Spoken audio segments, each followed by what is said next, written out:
folks. Welcome to Wednesday night Techthusiasm live podcast. We're going to have some fun tonight. A lot of topics to talk about. It's been 2 weeks since the last podcast, and a lot has happened in our hobby, and a lot has happened here as well. So, welcome one, welcome all. As you're coming in, of course, please hit the like button, and if you would, sound off in the comments. Let me know who's there. Let me know where you're from. Let me know what you've been doing in your home theaters recently. What have you put in? What have you installed over these last couple weeks? Of course, some of my best tech-enthusiastic friends. Julius, welcome, welcome. Ren, hello, hello. Rob James, hello, hello. And we have a new member, Mr. Alan L. Welcome, welcome. I did get your note. Alan has some questions about doing some home theater automation using Alexa. I don't know if we'll break into all of that tonight, but I will. We will talk on the side.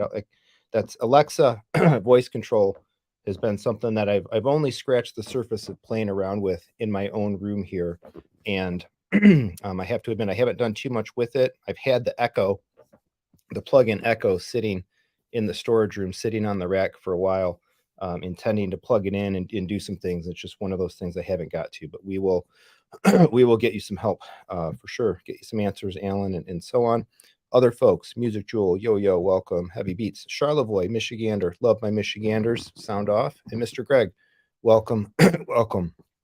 Oh, excuse me. Greg and I are going to hang out next weekend. We got some Control 4 programming to tinker with and play around with together. Consulting session booking is open. I did 2 of them last weekend. They were both a lot of fun. One training Anthem Arc, and another one actually training Control 4 that led to the video I put out this week, all about that Kaleidescape. What did they say? Kind of macro. I was playing with that a little bit too, trying to optimize it a bit, and I found simultaneously some ways to improve it and a certain pitfall that it has as well. So we'll get a mention to that later on. Other folks, channel member Mia, welcome, welcome. Nashville. We were just in Nashville this summer. We ate at Jason Aldean's restaurant and ran back to our car drenched in basically a torrential downpour that day. That was something. Getting back to the car there. So folks are filtering in. Welcome again. Wednesday night now, Techthusiasm live podcast. I advertised tonight to talk about iPhone 15s. I'm sitting in something, sitting in something brand new. We're down here in the theater room. We'll talk a little bit about that and some of the stuff that I was doing in the room over this past weekend. Now, as a result, kind of having the chairs and other tweaks, some news and things, and have some fun. Excuse me, your topics, your questions, and all of that. Pardon my coughing. One little side note, as anybody that's been watching the channel for a little while knows, I have to mute and cough, and I've I've been struggling with this pretty much since my allergies kicked in May.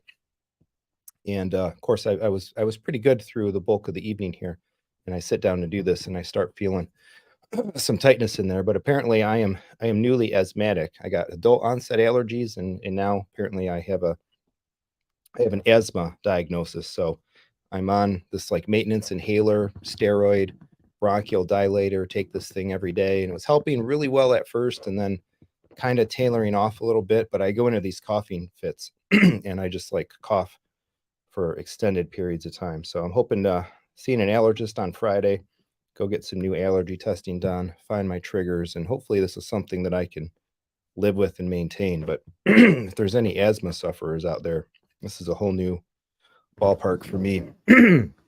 At least I can thankfully say it's just an annoyance. There are far more people around this world and actually very close to me right now dealing with far more serious health concerns than this.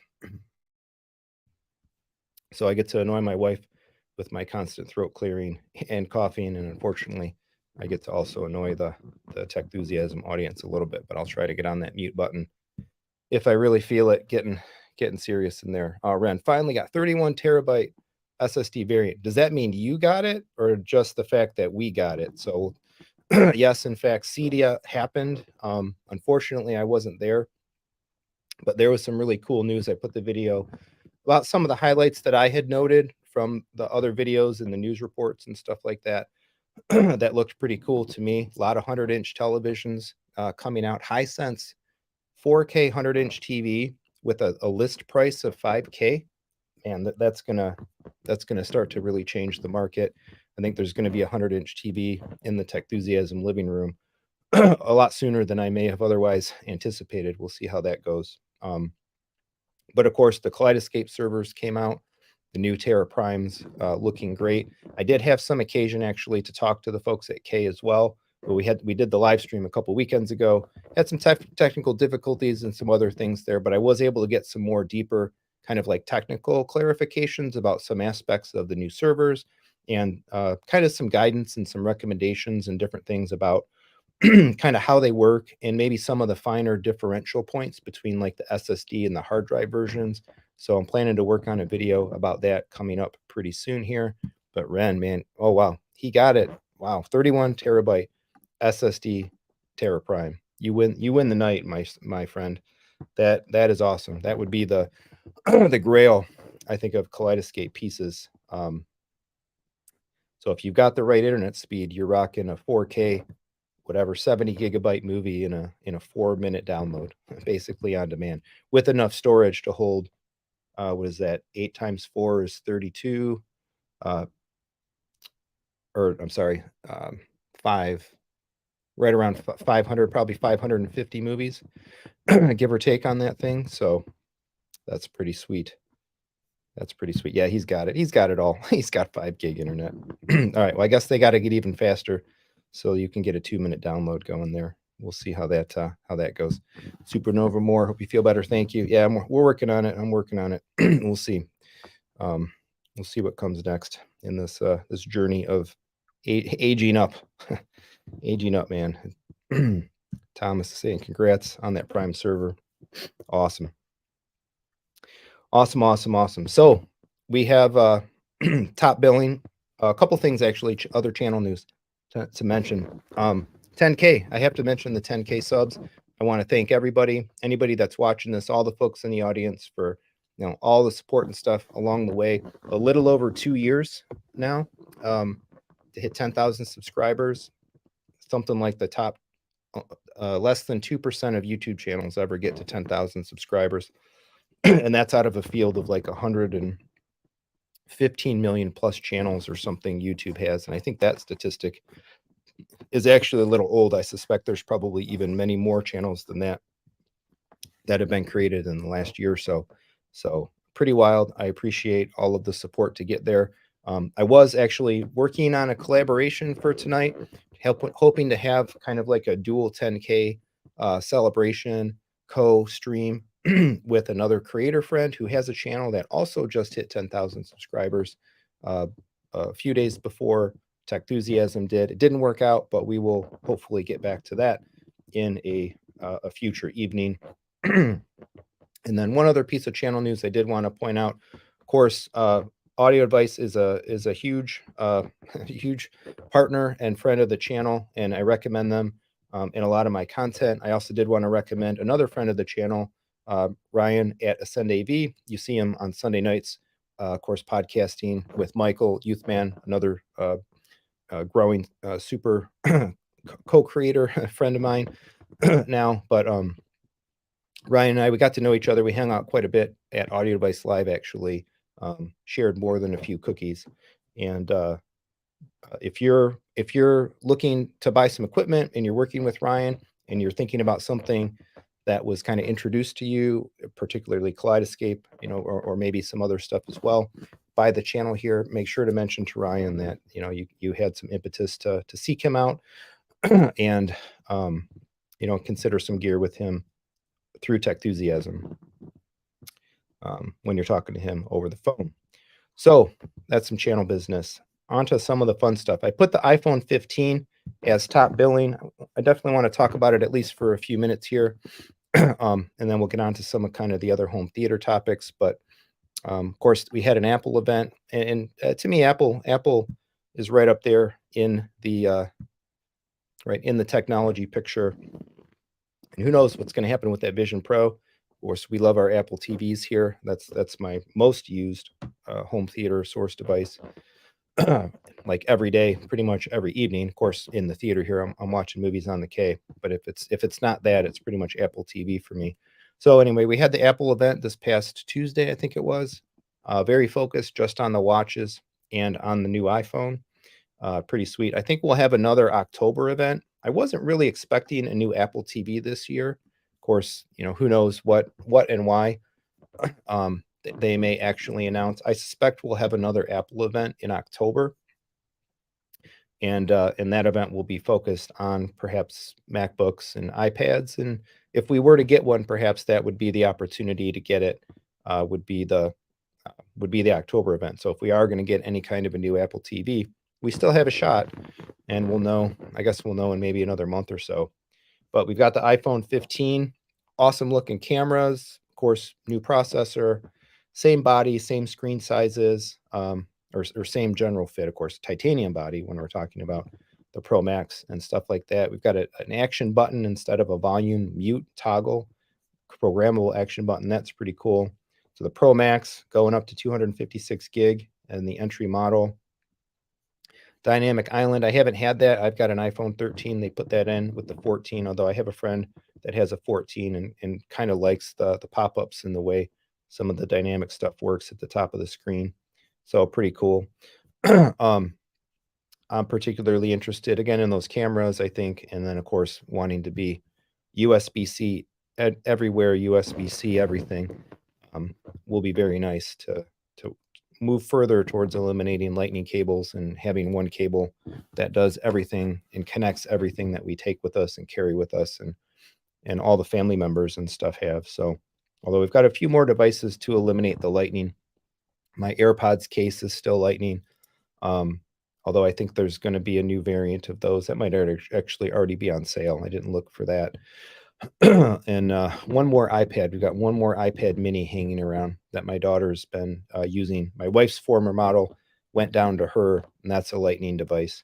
But if they announce a new mini in October, I'll probably upgrade my wife to the new mini, and then we'll trickle down and trickle down. And then I don't know, that older mini might find some life right here in the theater next to me on some kind of a tablet holder, so I can keep it always in here, always plugged in with the USB of the chairs and powered up. But we will be upgrading phones.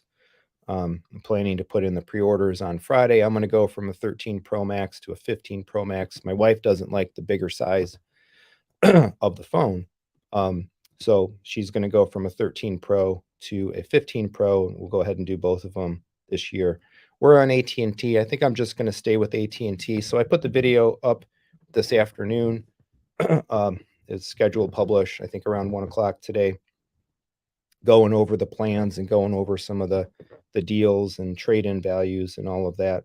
I almost wasn't going to make that video because it's like we really kind of talk more home theater here, but I still like squeezing in a few other things kind of under the Techthusiasm banner, and I think this is a big enough one to warrant it. And I actually went and looked back at the iPhone 14 buying video from last year, and that one did really, really well. Actually, it had some tens of thousands of views, and a really nice bit of ad revenue and stuff off of that one. So I figured, okay, well, I'll go ahead and make the 15, and of course, every time, I think it never fails. And other folks that have channels and some social media stuff may attest, like the stuff that you think you set up and it's going to just go wild, it doesn't go. And then other things that you make that you still are, you made them, you think they're pretty good, you're proud of them or whatever, and you wonder, is this one going to go, or it's not? It's probably not going to go. And then those ones somehow hit the algorithm and go flying. So it's pretty wild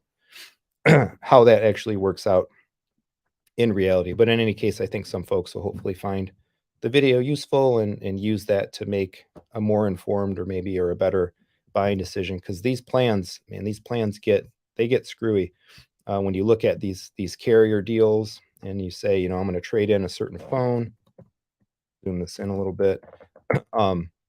You're getting like different amounts of trade-in value for your phone, and you're getting it amortized over different periods and all of that. So AT&T gives you a nice value for a lot of the phones, but now they take it over 36 months, which is like an eternity in cell phones, in my opinion.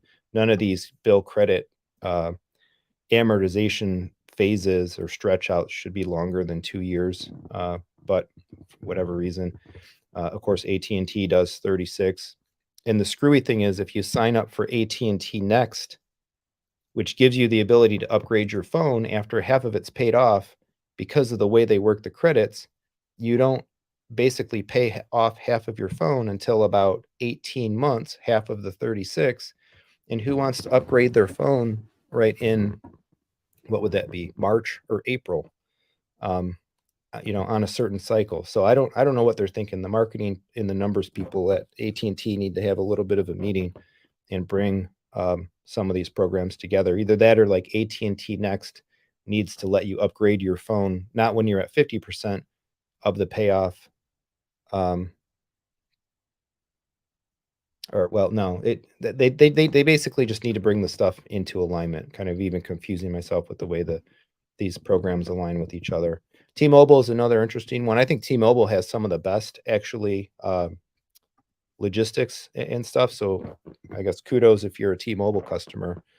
Not only do you get 24-month bill credit length of time, but you actually get instant credit, not the whole value of the trade-in amortized, and their trade-in values are good.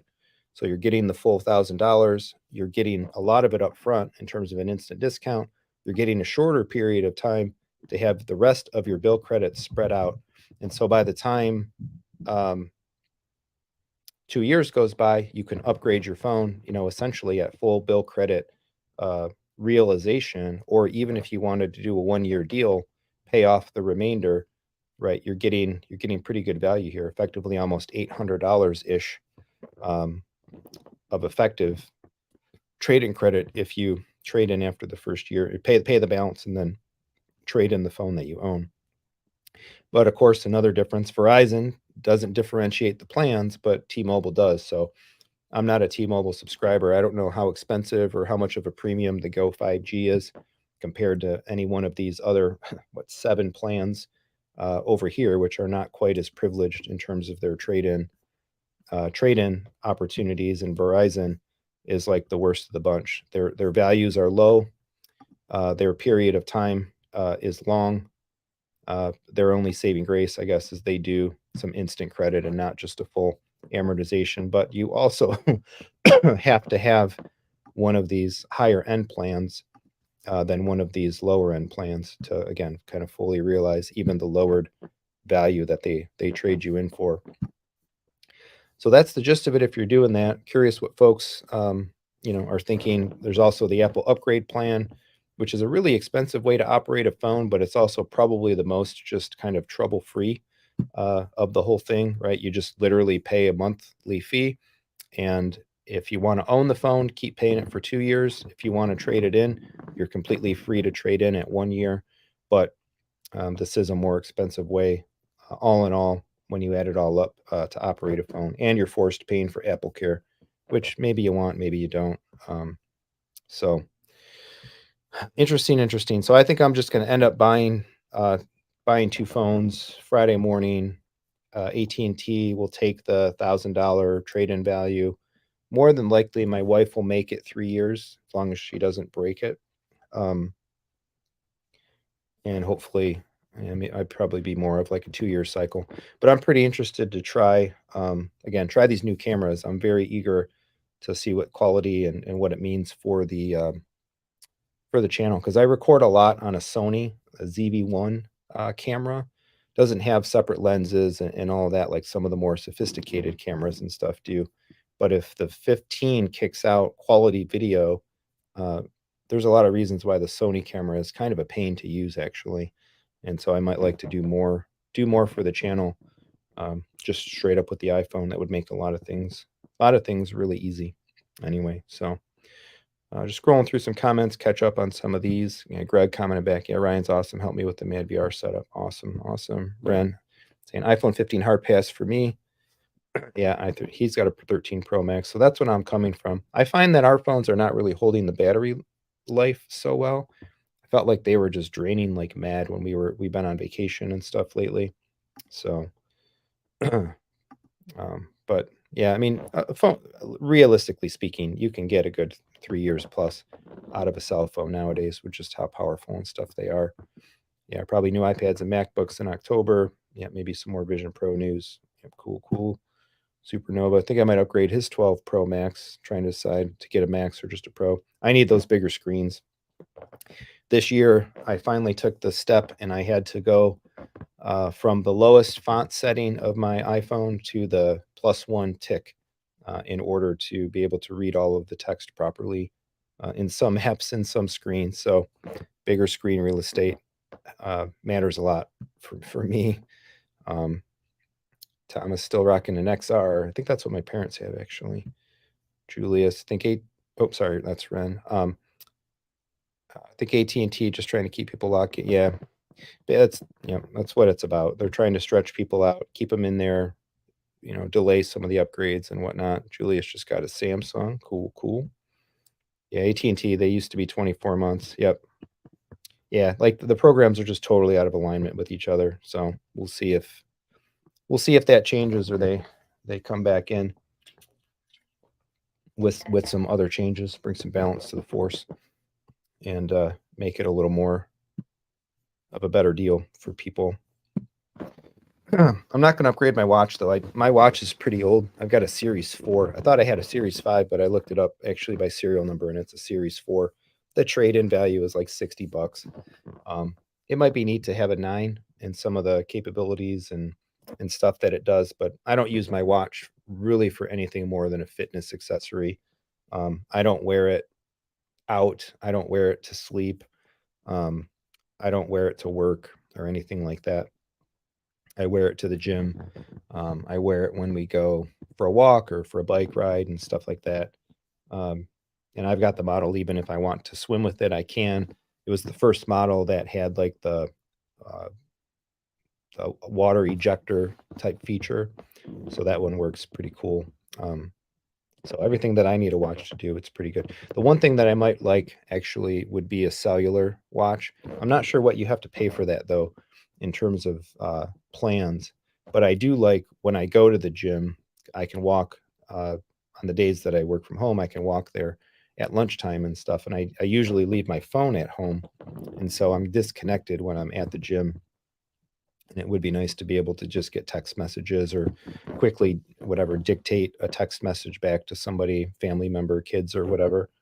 But yeah, it's probably not worth another $500. There's too many other things to spend money on. So there's no shortage of other tech and plans in the works, actually, for stuff going on around here. Ren saying probably going to see a lot of iPad Pros go on sale soon, though. Yep. Yeah. The one thing I'm hoping for, so in October, out of an iPad Pro, banking on those bigger screens again, I really hope we see like an iPad Pro, call it a Max or call it an Ultra. Max, I guess, would probably be the right word because it's just bigger. But I'd love a 15-inch iPad. I think that would be fantastic. I take my cellular iPad with me, and it really paid off, I think, in a lot of ways having the cellular model. But it's those comic books. Reading digital comic books at 12.9 inches in portrait is even a little small with a full page view. And when I have to go landscape for like a 2-page spread, it's getting smaller. Again, tired eyes, close to my face. So I would be all over a 15-inch iPad if it comes. Mia's saying, "Oh, wow, $10 a line for a watch." Yeah, because that's probably not worth it for me. I think I paid $20 for having the iPad. And that seems like a lot. Like a watch, come on, that should be like $5 or whatever. But nothing is inexpensive anymore. Everything costs money and lots of it in life nowadays. So it goes. Yeah, so that's the iPhone. Again, the videos there, I kind of break down all that stuff in some more detail, and we'll see what's what. I'll post probably a community post Friday and confirm if I change my mind or anything changes. But yeah, otherwise we'll be talking, hopefully seeing some film on the channel with some iPhone 15 video coming up. Something else I was looking at actually was Mint. I think that's what they were called, Mint Mobile. The Ryan Yeah, this is the one. They actually reached out to me for potentially like evaluating their service and checking them out for like a collaboration or whatnot. But so we'll see. I might take a look at that. Welcome, welcome. Another super awesome close friend of the channel there. Hello, hello. All right. So, what do you want to know about the Audio Advice Revolution chairs? So, I've been sitting in these now for a couple of weeks, I think it's been. We put them in. They arrived before Labor Day weekend, and we put them in actually Labor Day itself. I'll just throw a link if anybody wants to check these things out as I'm talking about them. That's a link to the Audio Advice page.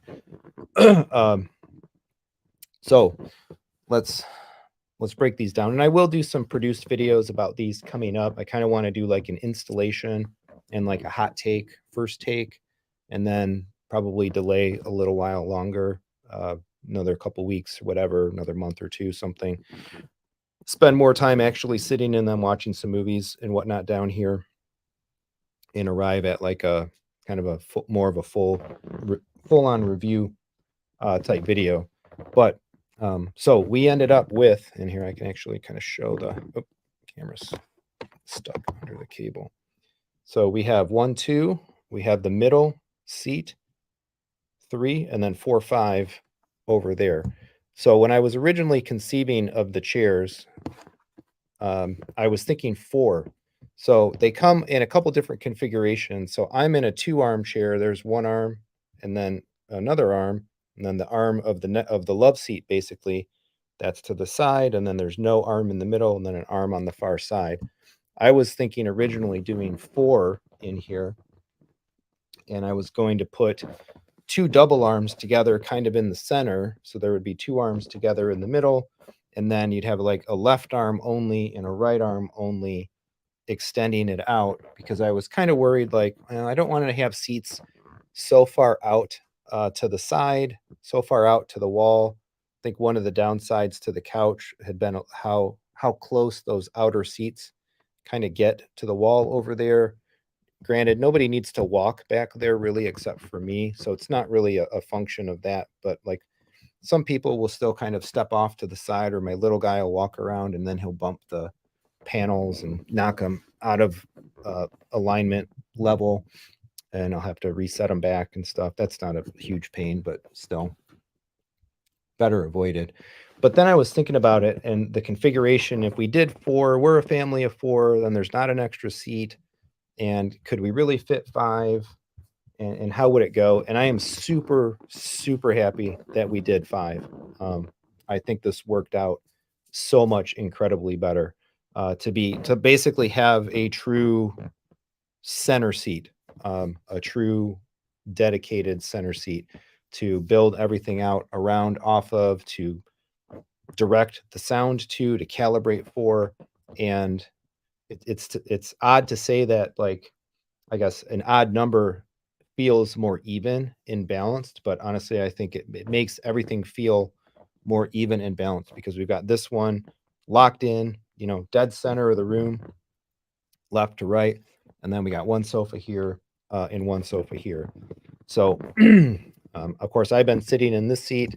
My wife generally has been sitting to my right, close, and then the kids sitting together over there on the left, as they wanted to, with the love seats. So we ordered the double arm, which came as a double arm, and then we ordered 2 love seats, which basically ship as 4 individually boxed chairs, 2 with a left arm and 2 with a right arm. And so one of the cool things that we'll be able to do, it'll take some effort to do it because these are hefty beasts. But if we take, what would it be? We take the chair to my right and we swap it with the chair to my left, we will end up with basically a straight row of 5 and one arm in between everybody, instead of these dual arm. Gotta figure out the angle here. Instead of these dual arms kind of side by side. And so that'll be pretty cool. When we talked about it as a family, there was a lot of desire an ask from the kids to do the love seat. And so we set up this configuration first when we did it. And at some point, maybe we'll flip it around just to try it, but I've been really happy with this so far. The love seats give us a little more flexibility as well, because quite honestly, you're not really getting two people unless they're really little kids in one of these together. But a love seat will fit 3 kids, I think, reasonably enough in a pinch. So the kids have a bunch of friends over. It's like a sleepover or party night kind of thing, and they come down here to watch a movie. 3 of them could cozy up in a love seat.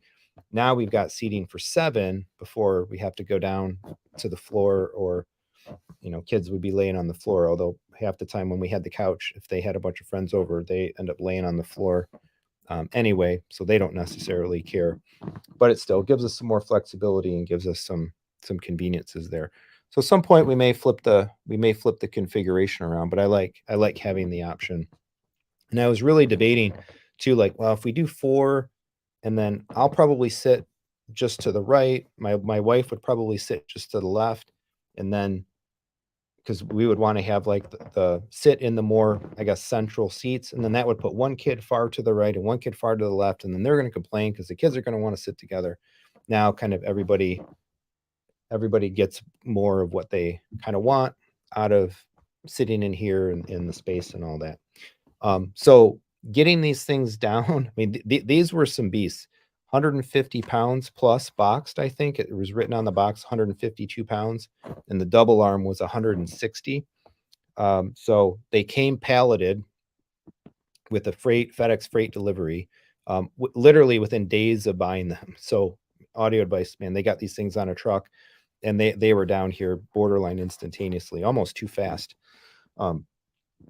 So when they first came, they pulled up kind of adjacent to our driveway. It's a freight truck with a tail lift loader, and the guy had his kind of like pump up dolly forklift. They were on pallets, and they were double stacked actually. So 3 pallets for 5 chairs. 2 of them were double stacked. The double stacks had a little bit of wrapping and whatever. They might have had more securing, I think, maybe when they were originally shipped. By the time I saw them in the back of the truck, I think maybe the guy had removed. But man, he made me nervous pulling these chairs out. Again, 2 stacks. When he was taking them out, there was nothing securing the top chair to the bottom chair. We're talking like just free floating stack on a pallet, and he's rolling these things off. They're tilting and teetering, and I trust the guy. This is his job, right? You'd hope he's a delivery professional. And he knows what he's doing with big freight and stacked up things. But one of the times, I think it was the second pallet, which was the second double stack, he just kind of let it roll, and he let the wheels of the dolly roll off the back of the lift so that it just kind of plopped down and stopped. My heart like skipped a beat. I wish I would have asked him to film, because that probably would have been like a really great short of just like, who knows, like watching these things roll off the back of the truck and crash down like 5 feet to the ground. It would have been that would have been heart-wrenching. And then when they got him down, like things rolling down the street, and he runs after it and grabs it and zips it right up. So that was something. I was clenching with nervousness watching this guy do his thing. But we brought them all in the garage, because I figured it would be a couple days before we'd be able to get them in. And and it was. So I think just a couple of days. It was just before the weekend that they came. Might have actually, no, it was actually Friday, because I sold the couch. I was amazed. I was amazed at how fast the couch sold. So it was an IKEA couch. I think we paid $1,200 for it, for the whole thing, all the sections. We paid a little bit more than that in terms of the total cost, because we paid for IKEA delivery and setup and all of that stuff.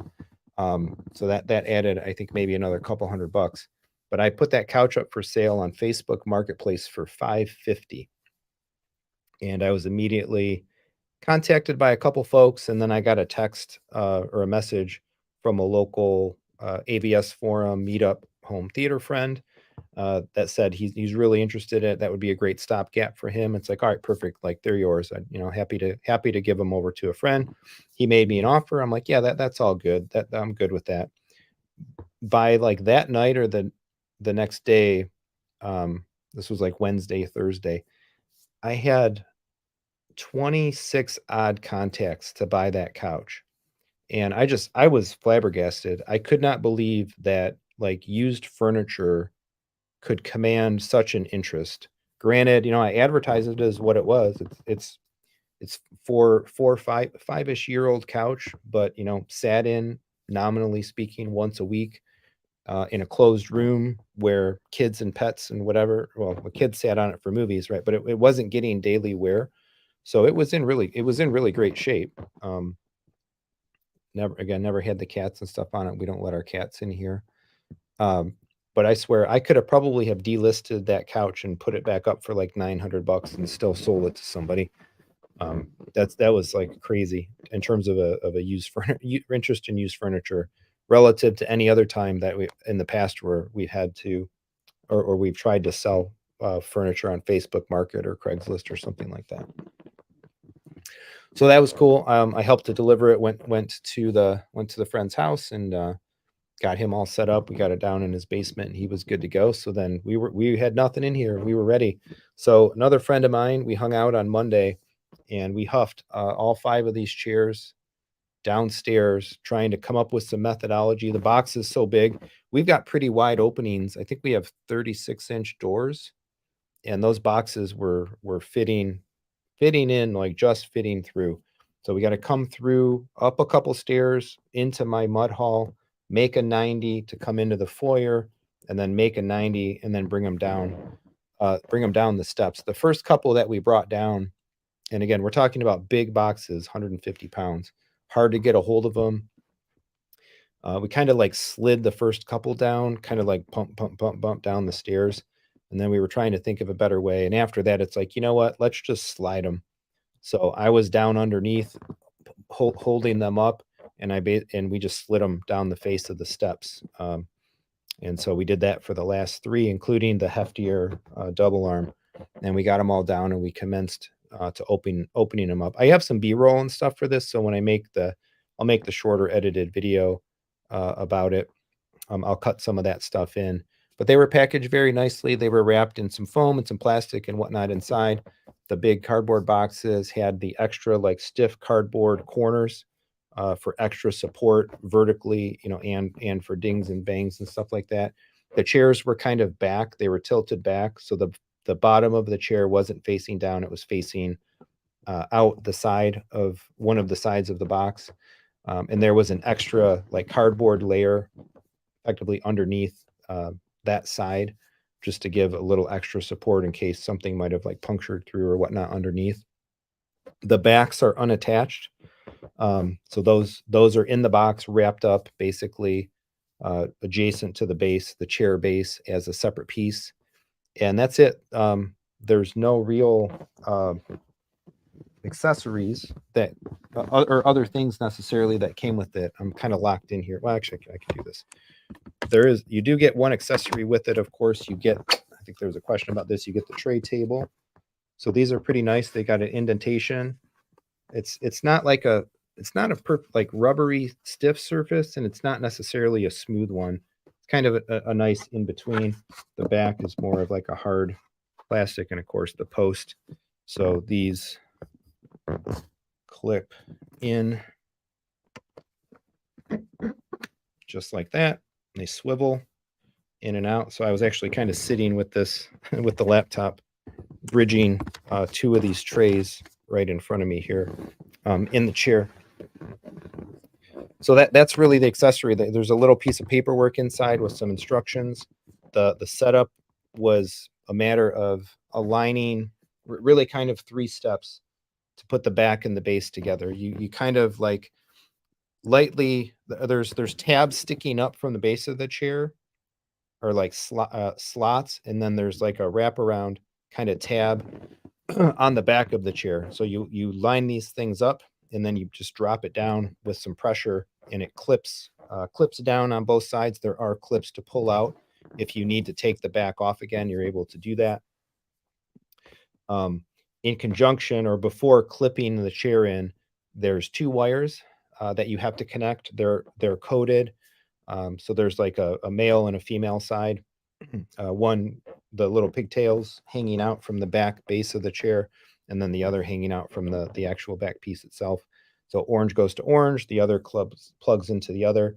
And that's basically the power for the headrest and the lumbar. So these chairs have basically three control points and six buttons of control movement. You can have the foot go up and down, which also then actuates the recline up and down.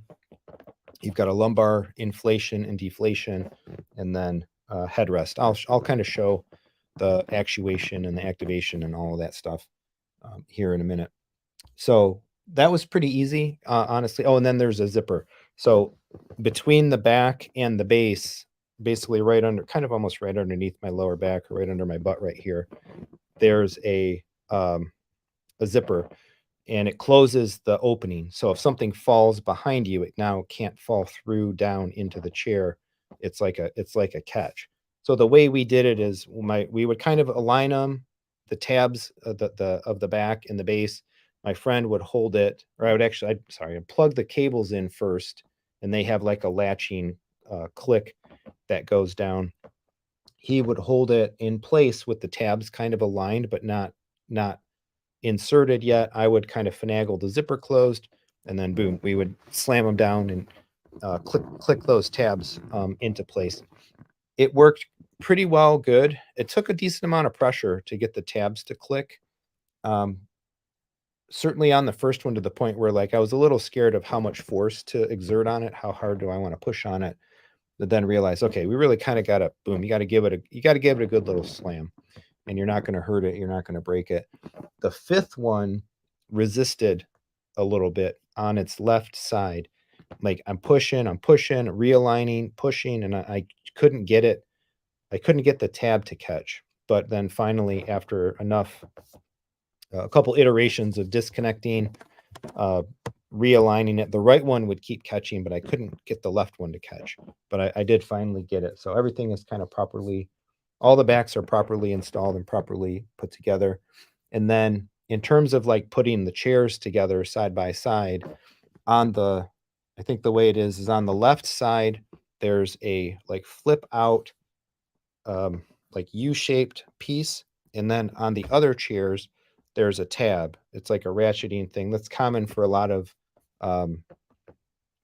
sectional furniture that's kind of locking together, where one piece has the tab and one piece has like the alligator tooth looking thing, and you like zip them together, and then they don't pull back apart. So we did that to attach the left and the right parts of the love seats together. So they are kind of locked in and ratcheted together. We did not bother like latching the middle double armed seat to the love seat next to it. So this connection in here is not locked.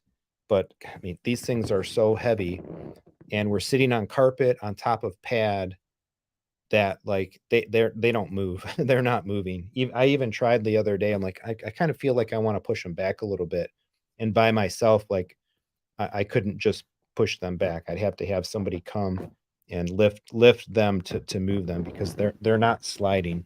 So there's really no need to really lock them together. All things considered, I probably didn't even need to lock the love seats together. But they are in their set, so that's fine. Just gonna hit a couple comments, and then I'll keep talking about a couple elements of these things.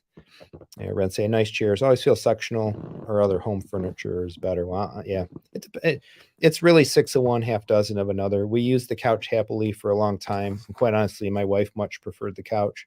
The kids, the kids are kids. They like what they know, right? And until they try something different, it sounds scarier to them, change and whatever. But they're both admitting, I think, to kind of liking these in general. I may do a video where I kind of like put everybody, all the family members up and ask for their opinions, share their opinions and whatnot. We'll see how that goes. Eric was wondering how comparable are the chairs to Tuscany's. I think I've seen some Valencias around at other folks' houses. I don't remember specifically though who in this area had what chairs. So I don't have a great frame of reference, honestly, to answer that question with a lot of confidence, unfortunately. What I can say is that to date, I'm very happy with these. We've done 3 movies in here. And then actually we had a couple people down here last night demoing some stuff, and I've been happy, very happy with these so far. Red saying I think only theater chairs I ever like Cinemark XD. I haven't seen those. Julius, yep. Did you get the swivel trays? Yep. So again, those trays came with it, and then they're going in that like universal push post kind of mount thing.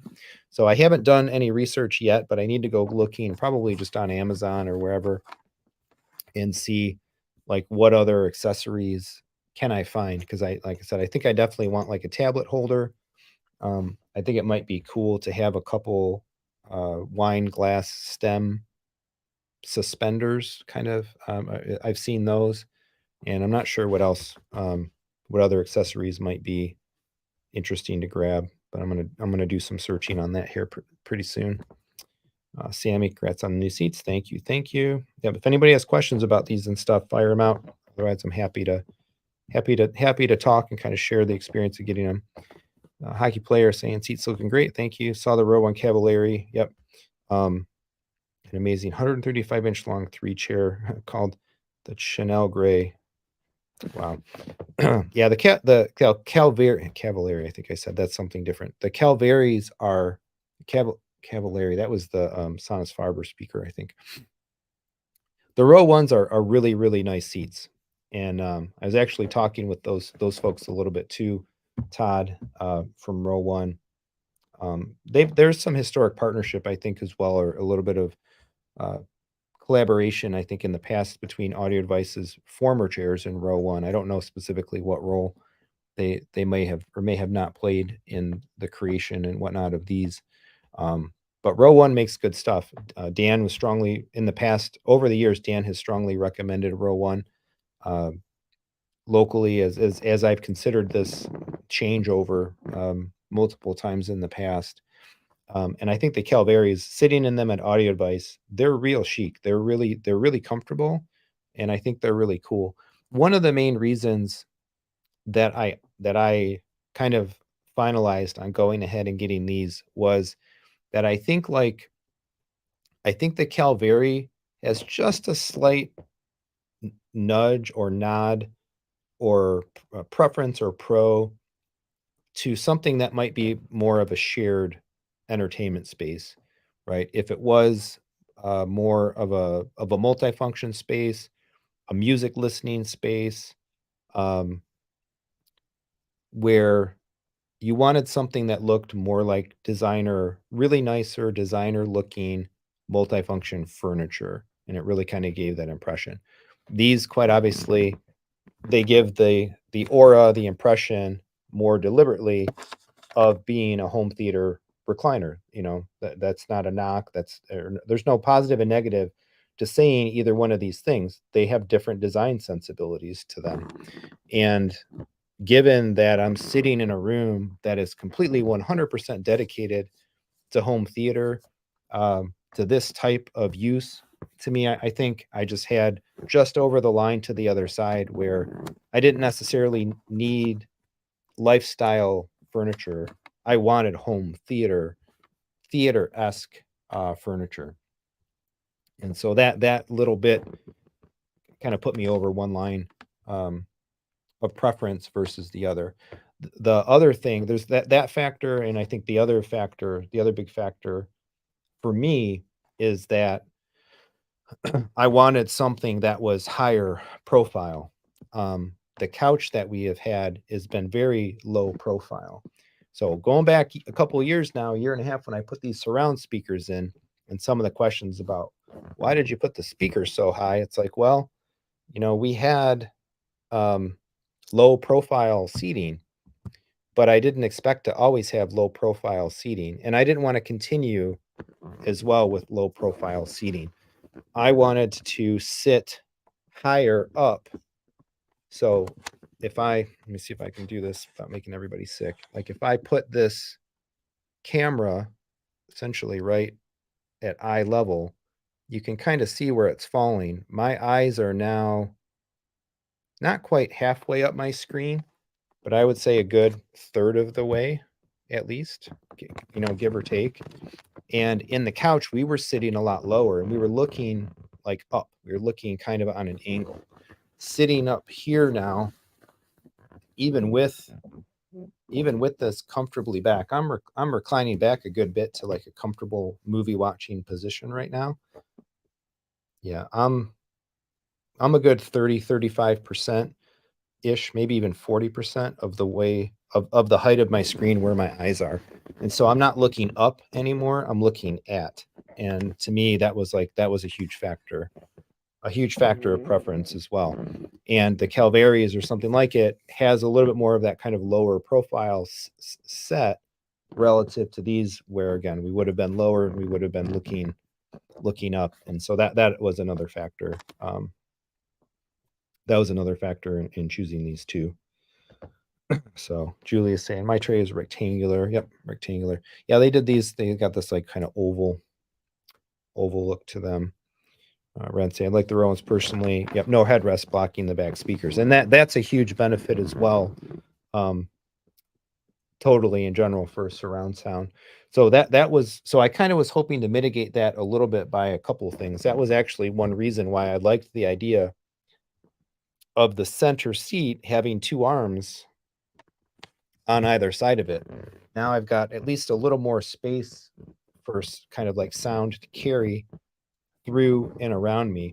And if you look as well, like these, they could have gone higher and they could have gone without like this kind of lumbar piece, or not lumbar, the headrest piece coming up higher, like the other parts of the chair. It could have been the whole chair, and they didn't do that. They kind of like contoured this right in there. So if I go back with this, it does kind of fold down a little bit, but I would never sit like that way back there. So I'm sitting with like this thing up. And so my head is kind of, up in a way a little bit. And I think I've got a pretty commanding height level, whatnot, for my ears and for the surround. So I'm pretty happy with the way it all kind of turned out there. I think now Valencia got D-Box similar seats. Yeah. Julia's saying, yeah, cell phone holder available for my model. Yeah, I think these little post attachment pieces are like a universal thing. They're not, I don't believe that they're proprietary to any maker in terms of like post sizes and stuff like that. So you can order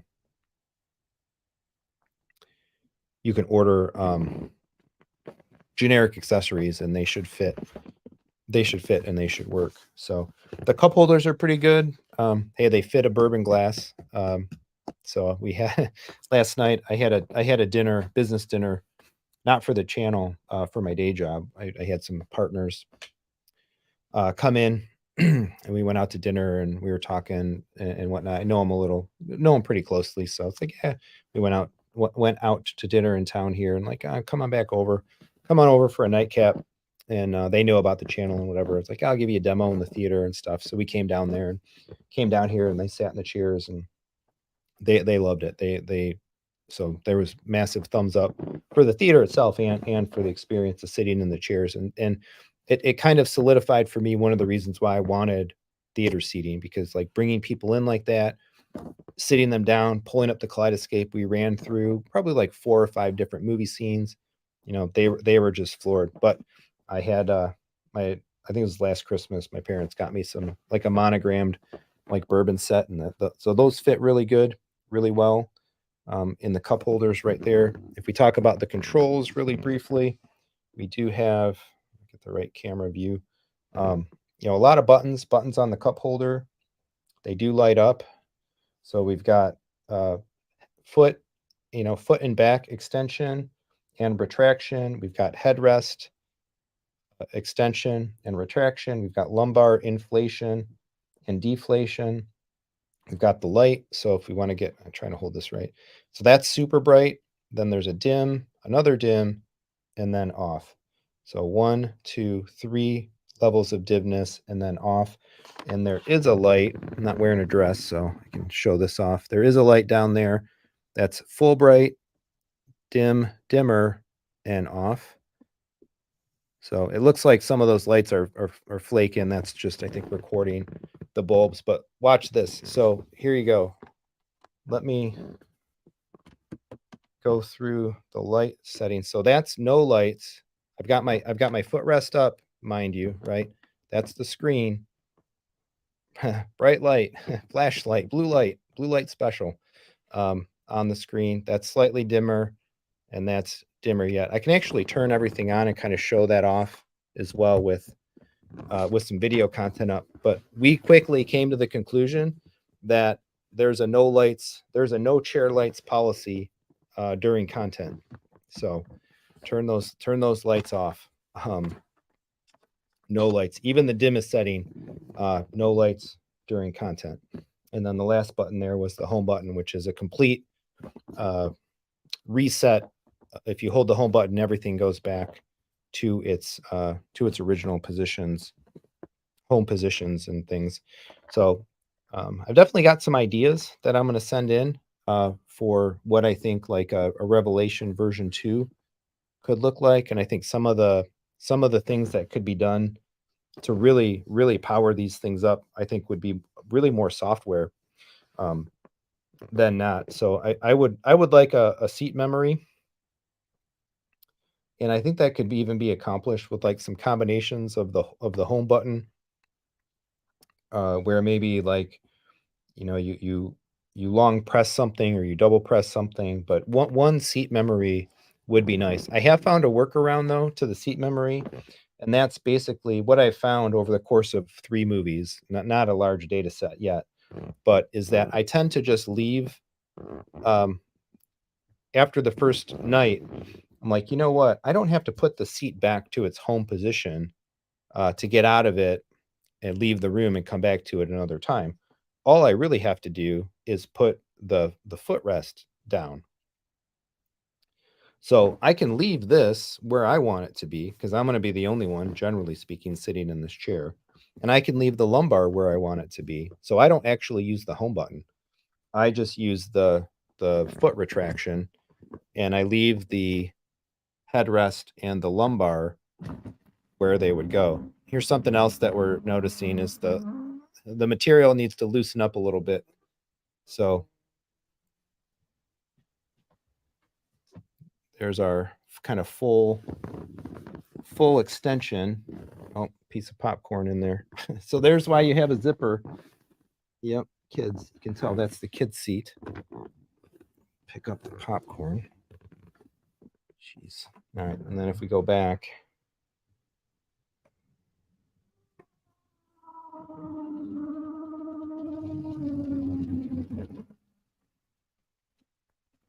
Boom.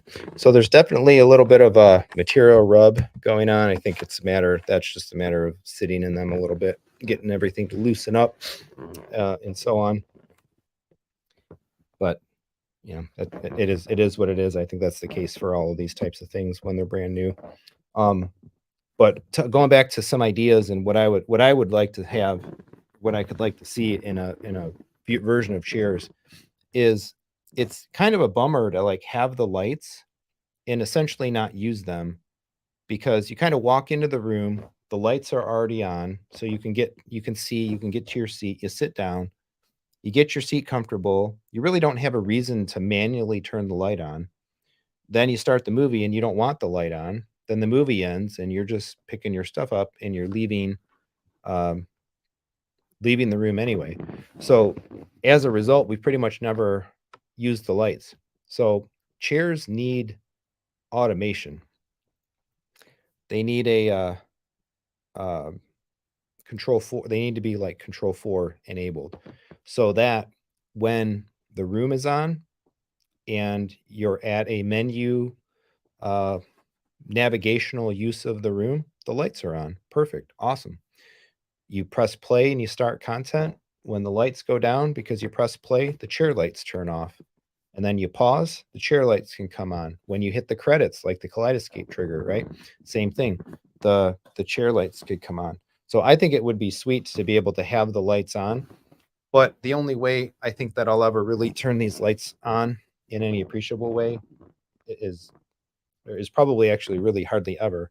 But again, if they were automated and they could get tied into the rest of the control system that does the room lights themselves, that would be awesome. So I don't know if anybody out there is making smart chairs, Zigbee, controllable automated chairs, but man, that would be I think that would be really cool. Of course, it would add to the cost of everything, but I would like that quite a bit. So a couple other comments here. Sammy saying post size does vary some depth and width. Now I'll have to see. Maybe they publish a spec for them. And here I'll put the link in again. If that's the one that was being asked for to these. If you want to check them out, check out some of the details while we're talking about them. Sammy's asking, curious if the lights underneath are pigtails. So if you switch them to something, oh yeah, like switch them to something else. Yeah, I mean, fundamentally, I suppose, except for the cup holder ring, you could put some other lights under the chairs and make those controllable separately, and then just leave the chair lights off. There could be some options to do that. Rand talking about 21-inch subs, RBH 21s. Awesome stuff. Welcome, EasyHT Tech. Hello, my friend. So many. I love all of the collaboration and the discussion and just the camaraderie of the YouTube community around all this stuff. It's very, very fun. Fortunately, I did not get to hang out with everybody at CEDIA. Sammy saying Golf Wax will help with the squeaking. Interesting. I'll have to check that out. Treat them up, maybe. It's really not a big deal. Anyway, I mean, everybody gets situated, and kind of that's that. Julius saying hit his chair for a year, and it still makes some squeaky noise. So maybe I'm wrong then. Maybe it won't. Maybe it won't loosen up with time. Let's see what else. I comment as well. One other thing, just feature wise, is there is a USB. If I can get the right camera angle, there is a USB charger port there. It does light up too. So there you go. That's the ticket to buying a tablet holder that could stay permanently here with a little mini charging cable and keep it permanently on USB power, so that tablet, that old iPad mini, when it gets reappropriated eventually from my daughter, can just stay in here, and it can stay. That was another reason as well, honestly, that I kind of liked the idea of having this chair, the center chair, my chair, etc., be a basically give me two armrests of my own, because now I have two posts, two cup holders.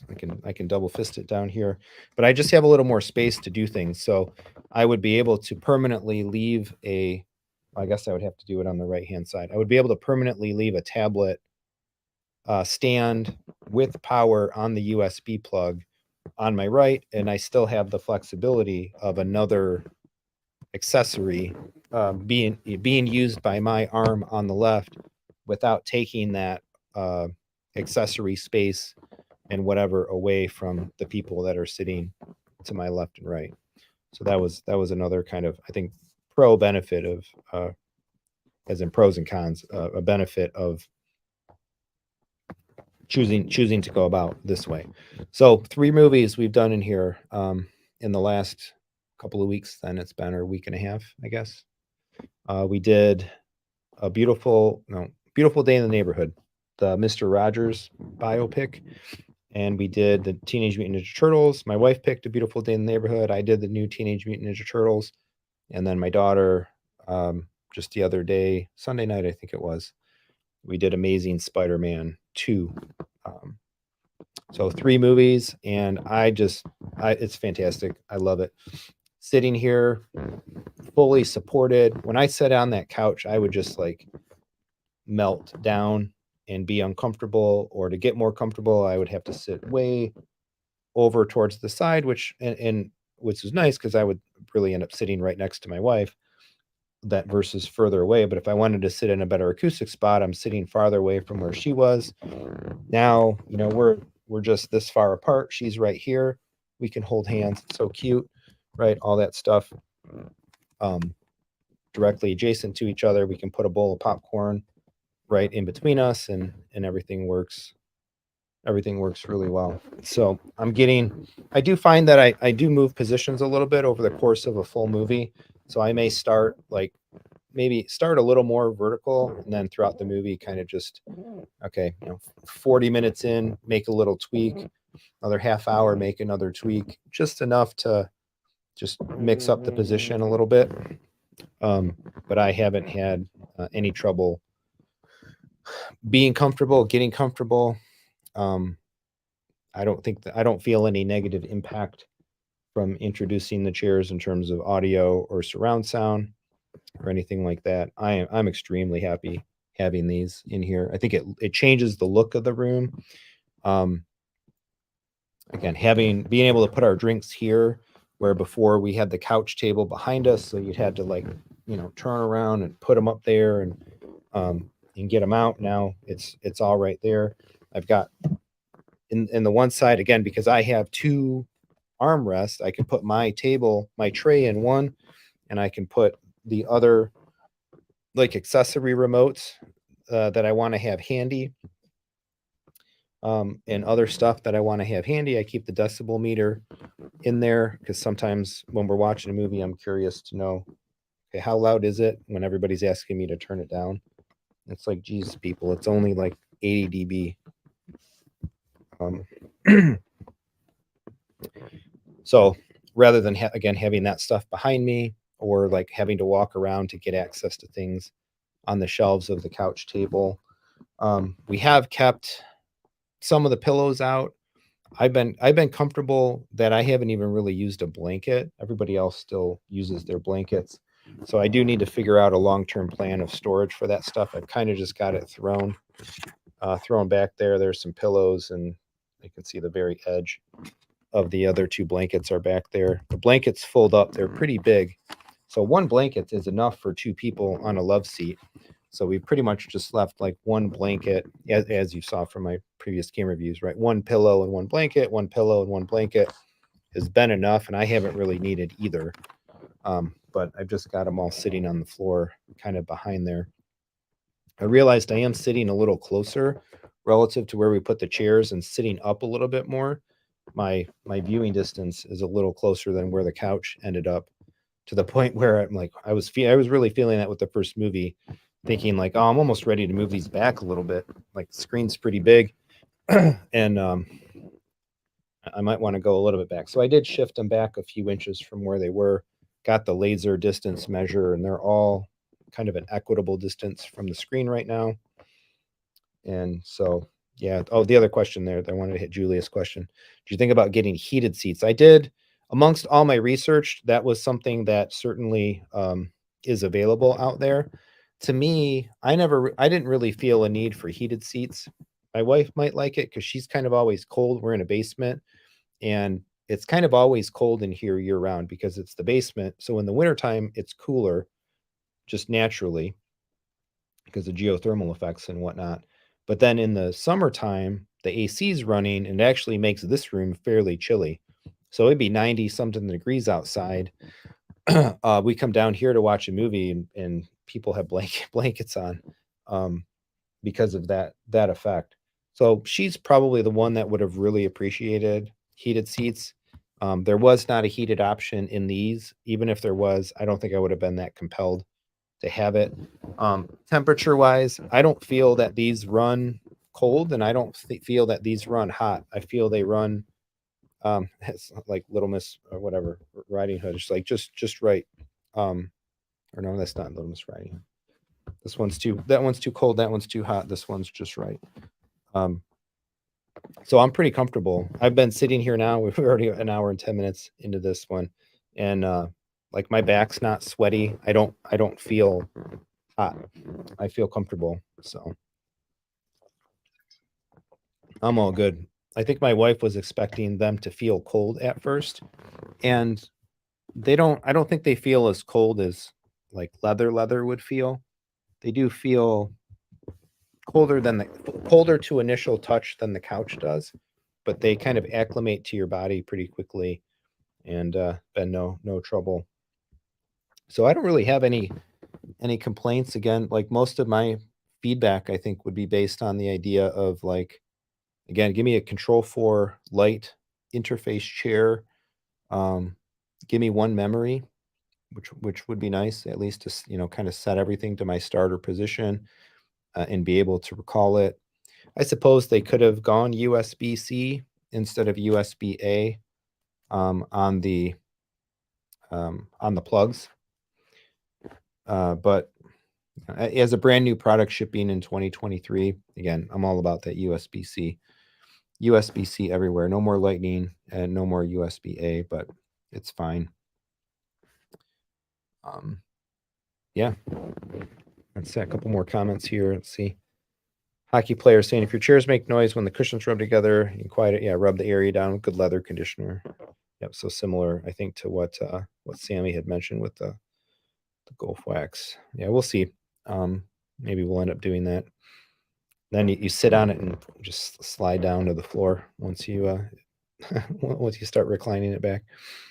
Sammy Prescott, I have a basket at the front of the room. Yes, people go and sit down, they can just grab them. Yeah, I thought about that actually. I think the perfect spot is right over here. There's kind of like this dead space between the bass trap in the front and this first acoustic panel. It's off to the side, and that would be a great place to kind of just have something and stack the pillows and the blankets, because I don't want guests or really my kids or whatever constantly walking around behind the chairs. They're going to end up just bumping stuff in ways that I don't want to. So I think that's probably the real solution, at least for the overflow, for the extra 2 blankets and the extra 2 pillows. And I do still have the they're underneath the pillows. I still have the bean bags in here too. So those I think we'll leave in here also, again, just in case we have a bunch more kids over and they spread out all over the floor. They can have those to kind of lay on and stuff as well. Julia's saying, I have leather conditioner, haven't used it yet. Give it a try. Yep. So yeah, you go first. Tell me what you used later on, Julius, and how it worked. Maybe we'll take it there. I don't know if because it's like the vegan leather, if that matters in terms of what type of conditioner or something that you may rub on it. I guess I could always just ask the Audio Advice folks, and I'm sure that there's a material, because it's basically the same stuff that's, or similar enough-esque stuff as what's in the what's in the Tesla. So all good there. I think Tesla's actually going to be due for its first detailing maybe in the springtime. Be 2.5 years. Get that all cleaned up and conditioned up. All right, so that's the chairs. So that, of course, getting the chairs, anytime you make a considerable alteration in your room, you definitely want to recalibrate your audio.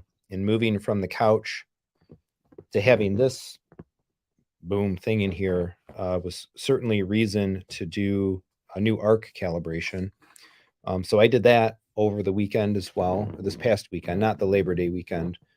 So the first couple of movies we watched with the old Cal, the existing Cal, and actually even a little bit of a messed up toe in, because I had a little bit prior to actually the chairs going in, Dan came over and we put the magnets on the screen, to the Seymour screen that I have, to be able to put the 16:9 masking panels up and have them actually stay up and not fall down. So we took the screen down, and while we had the screen down, I'm like, you know what, I'm going to tow these speakers in. One of the things I wanted to do leading up to a new room calibration was get all the speakers kind of directionally focused on primary seating area, as opposed to just, they're all just shooting straight down, shooting straight out, as they have been since I put these in walls in. So I'm like, it's time. I want to try this out, try it a different way, and see what kind of difference, if anything, I find. So while the screen was down, I towed all the speakers to shoot basically at what would be this seat right here, where my seat on the couch would have been, but now my seat's over here. So after we put the chairs in, my same friend, he helped me. We pulled the screen down again, and we towed the front speakers to point. So that center channel is coming pretty much right at me now. The left is coming to my, just to my left, or basically almost kind of towards the seat to my left. The right speaker is coming over to this one. And then Sunday, I took the grills off of all the surrounds. Oop, I'm gonna knock this down. I took the grills off all the surrounds and I angled them both down and towards, and just slightly behind, crisscrossing the seat. The rear surrounds there, which are the ones you can see, I did the same thing. They were shooting just a little bit down and then a little bit kind of like here and over here. And then I got the step stool out for the in-ceiling speakers overhead and shot those kind of down towards this seat, just in front to the left, just in front to the right, and then just behind to the left and right. And I reran my entire arc cal then. So another reason that again, I'm super happy to have super happy that making the decision about 5 chairs, having this one dead center, it's the real prime seat of the room now, and everything there. So arc went off pretty much without a hitch. And I was curious if there was going to be much different in the way of, like, the way things presented and the way things measured. Let me grab this file out. Yeah, this one. And we can take a look at this really quick. Let me present. Actually, stop sharing the browser. I'm going to share screen. We're going to share this window. So here is my most recent arc cal. There you go, Sunday, September 10th. Just did it. So I was curious. I was really, really curious to see, because one of the things that I had been kind of expected to see as a difference is that by having the speakers more at the seat, hopefully, like, maybe some of the squirreliness or whatnot out of the measured responses would flatten out a little bit, because you're more on axis, you're more direct, and all that stuff. And I would say maybe a little bit, but not majorly so.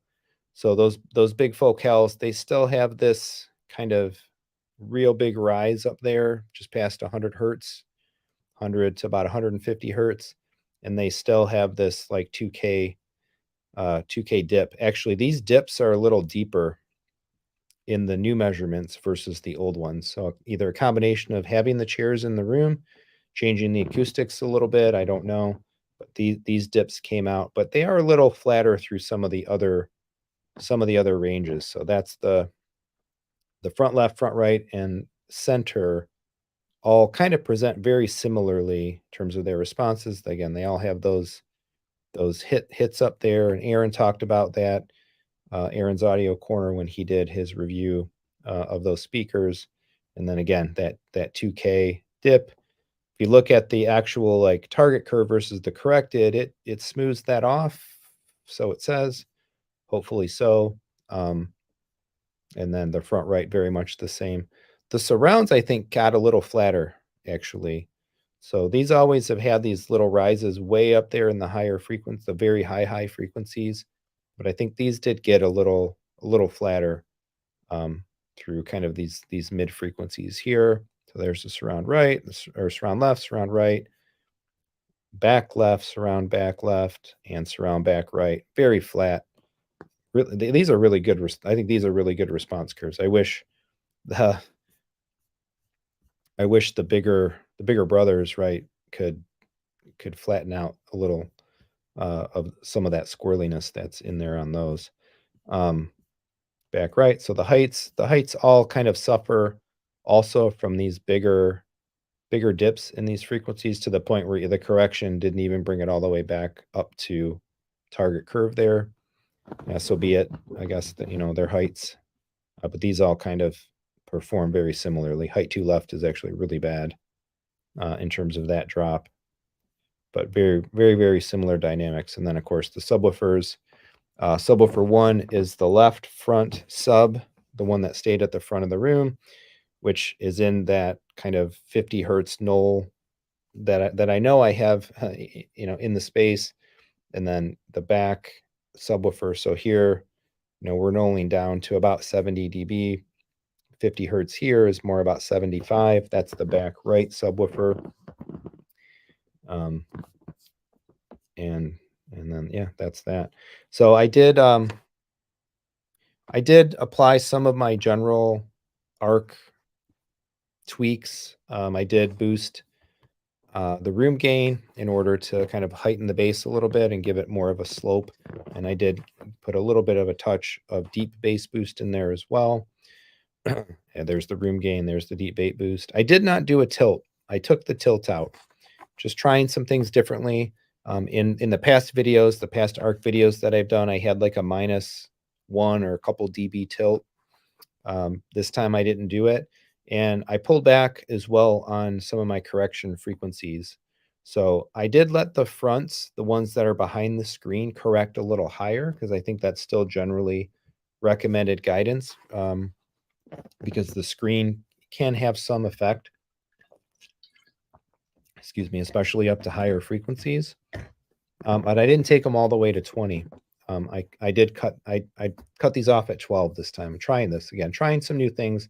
And if I go way back up to the curves, we can kind of see it's right around 12K where those speakers just fall naturally. They just slope naturally. So the front left does it, the center does it, and the right does it. So rather than add a bunch of corrections way up here just to bring this, trying to back up to this target curve, I figured now let's just correct in order to bring this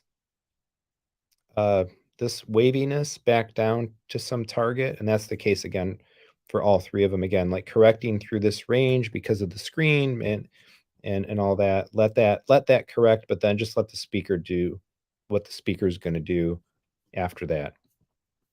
And all the rest of the positions, where in the past I have run some arc configurations where I have corrected higher, I left everything else at 5K and let the speakers do whatever they're going to do after that point. So we did watch Spider-Man after having done this, and I think it sounded great. I feel like I'm actually turning the volume louder as well.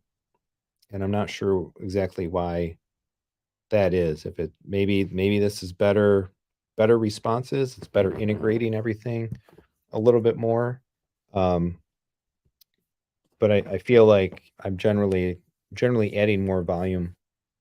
Well, granted, not a super sample size yet, but even when I was running the demos with a couple of business partners last night, I ran those demos pretty hot, and it's like, wow, like I could probably even go a little louder on these. So that's that. The other thing that I wanted to note with regards to the measuring is another reason again why I really like having the fifth seat, the middle seat, the captain's chair, and all of that. Is it made kind of demystifying what room points and stuff I wanted to measure very, very simple. I think with 4 seats and one of them kind of being off, I was having some consternation about how I was going to measure. Granted, you know, always your MLP is going to be mic position number 1, but then if I'm sitting off to the right, what am I doing with the other positions? And what about that seat then that's way over to the left? Because I'll have 1 seat to my right and 2 to my left with 4, but with 5, I very easily just did, of course, position number 1 right here, position, I forget actually whether it was left and right first. Position 2 was basically this seat. Position 3 was this seat. And then 4 I think, was high into the back, kind of like in this space up here, and then position 5 was down in front and lower. And I just did a 5-point measurement that kind of hits the bubble around the seat, but it really encapsulates the 2 seats directly to my left and right. And sorry to the folks that may ever sit there, but I did not measure or worry about letting arc take into consideration the seats to the far left and the far right. They kind of just will, they do what they will do. So I might play around a little bit with the results, play some demos over and over again, and move around the chairs and see if I really notice any significant difference, if indeed the audio experience of one of those 2 far seats is really, really poor. And if I have to, I suppose, I guess I could bump arc up to a 7-point measurement and hit all 5 main listening positions, as well as an upper back and a lower front around this specific seat. But I wanted to try to keep the bubble smaller. So that was that. And I didn't have my AVM 70 updated to the latest beta. I think some folks have really been struggling. There was a faulty beta release in the Anthem ecosystem. I don't know all the details. I kind of seen a little bit of it through some postings in the Facebook Anthem user group, and I think there was some talk about it in the AVS forum thread as well. So I don't know if that's been fixed or whatever, but I just figured I didn't have a bunch of time to go digging into whatever problems and stuff people may have been experiencing. So I'm like, screw it. I'm not going to do any updates. I'll leave the version. I'll leave the software version that I had on there and just do just redo the arc as it was, and I'll worry about updating firmware or something like that later on.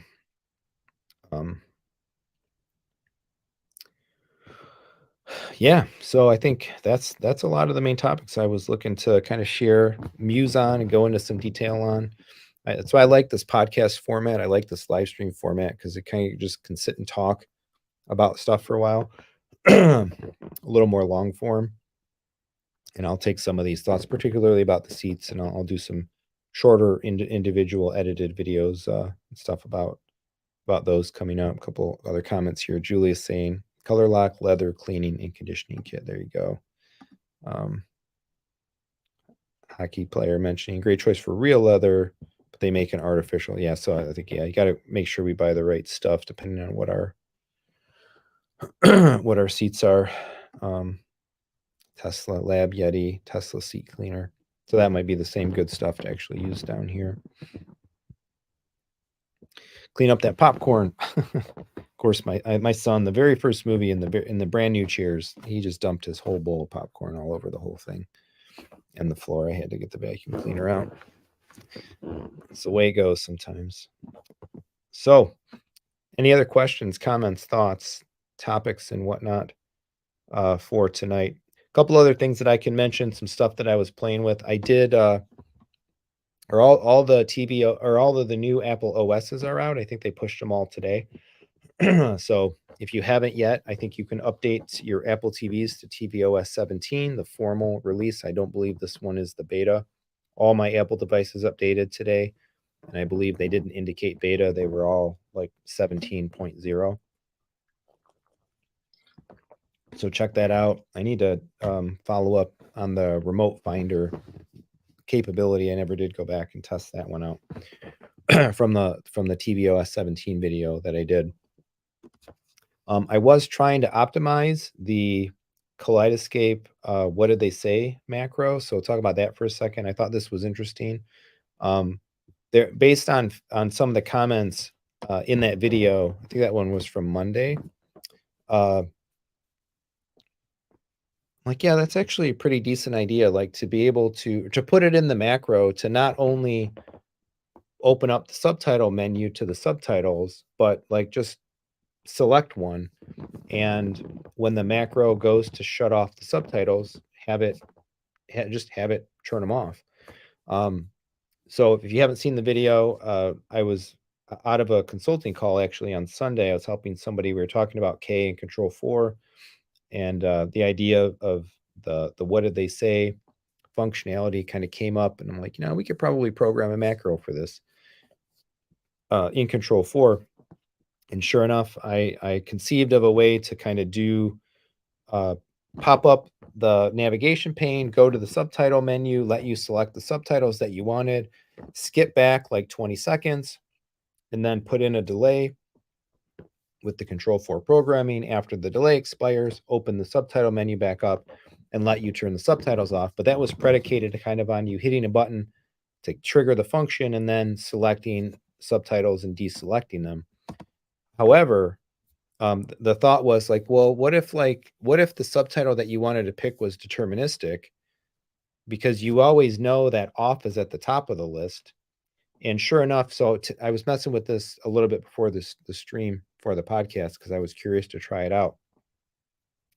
And every movie that I tried, the first subtitle below off with the language of the player set to English as its default was always an English subtitle. Now, interestingly, sometimes the first subtitle was English, like SDH, English for like deaf and hard of hearing, which means that it has like gasp or like rumble and some of the other supplemental subtitle text in there, not just the spoken voice stuff. And then after that, sometimes then it would be English for deaf and hard of hearing, and then it would be English under that. So English, true, just vocal English subtitles would be 2 down.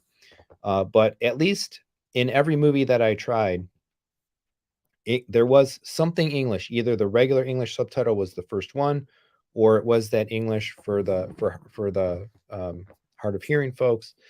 And it's like, okay, this is actually, it's pretty reliable enough to be able to just grab the first one. So I coded up the macro to open the navigation pane, go to the subtitles, go down one, and select it. And the cool thing about it was it happens so fast, the way the commands trigger and the way it pulls them off with no delays in between the commands, that you never see anything. You don't even see the menu pop up. It just says like subtitles English in the upper right hand corner, and then they're on. So then it does the skip back, and then for programming it off, it's the same thing. Pull up the navigation pane, go a couple over to the right for the subtitles, and then because we know in the macro that we went 1 down to pick the first subtitle, it's only 1 up to get to off. So in the macro, it goes up 1 and it turns them off. And again, you don't even see the pop-up. You don't see anything. It just says subtitles off in the corner. And so you can hit 1 button and get all of that, except for the fact that I found a movie that broke the macro. It was actually The Lion King, the Disney animated Lion King. And it's interesting why this works. I'll have to write this up and send it to the K folks, or if they end up happening, anybody there happens to see this part of the live stream, maybe I'll just send them a time code to this or whatever. But in a lot of movies in Kaleidescape, when you pull them up, I'm gonna turn this on and I can show this off actually. I think that will work better. But a lot of movies in Kaleidescape, when you pull up the navigation menu, the info menu on screen, there's enough choices on the list that it's too wide to fit in a single width of the screen. So you end up getting arrows so that you can navigate through them. Well, in Kaleidescape, when there's not enough menu options that it needs the arrows, going to the far right doesn't circle you back around to the start of the list again. It pegs it and it stops at the end. And navigation, which is the one deterministic place in the menu that we can open it up to for the macro, is the last one in the list. So the macro is predicated on being able to go right through the list back to the beginning so that 3 steps get you to subtitles. You can't go left from navigation reliably because there may be scenes, there may be extras. There's a variable amount of things that show up in the menu. So I can show this off. I've got this programmed in. Let me start some playback here. And we got to make sure to hit this. Hockey player, we got a super sticker, $5. Thank you, thank you, thank you so much. Really super appreciate that. Love it. All right, so let me pause. The lights are going to, actually, I'm not going to be able to control the lights. They're going to come on and off a bunch as we do stuff. So I'll have to do this a little bit by hand, but basically this is Empire Strikes Back. So notice details, details on the far left, navigation on the far right, and we see those arrows to the left and right. Well, if I go left with the arrows, I can get to navigation, which is technically the last entry in the list. Details is technically the first entry in the list. And if I go to navigation, I can go 1, 2, 3 to the right, and there's subtitles. And here's another example of what I was talking about. The first subtitle down is English SDH, and then the one after that is English, English, English. So I can't, well, you know, I can, let me do this real fast. So I'm going to dismiss this menu, and I'm going to play just enough. I'm going to hit my macro, boom, English subtitles. We jumped back. Notice we never saw the menu. Now, if we look, there's the subtitles. They're on. 18 seconds is what I've got programmed in. And after this 18 seconds, boom, there it is, English. Oh, actually, oh, it didn't work right. It did not work right. I think I might have left it in some other type of state. I think maybe the subtitles were actually already on. I was messing around with so much trying to work around these things. So you want to make sure that you don't have subtitles already turned on. I think that movie, actually, they were from the Kaleidescape remembers, actually. It remembers your subtitle selections for films is another thing that I've recently now kind of learned and noticed. But let me show the other part of this, kind of the failure mode of the macro. So if I go to the Lion King, this is the one that gives me the trouble, or it basically breaks the macro. Start some playback, wait till everything resyncs. Lights are going to go off because we started playback.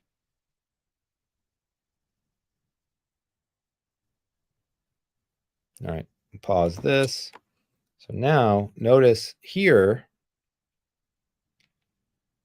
So again, this one also has, the first one is English SDH, and then it's English after that. But notice there's no arrows on the left and right. We don't have extras. We don't have scenes for this movie. So if I'm right here now on details, clicking left, because those left and right navigation arrows don't appear, I can't go back. I can't wrap the list is basically what I can't do.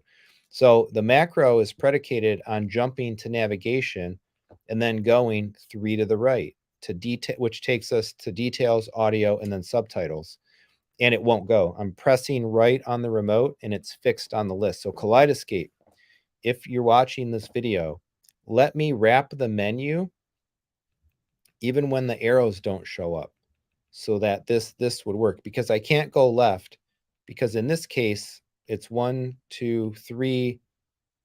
It's 3 items to the left to get to subtitles, but that's not the case for every movie. More often than not, it would be 4 or maybe even 5 ticks to go left to get to subtitles. So the macro is not infallible.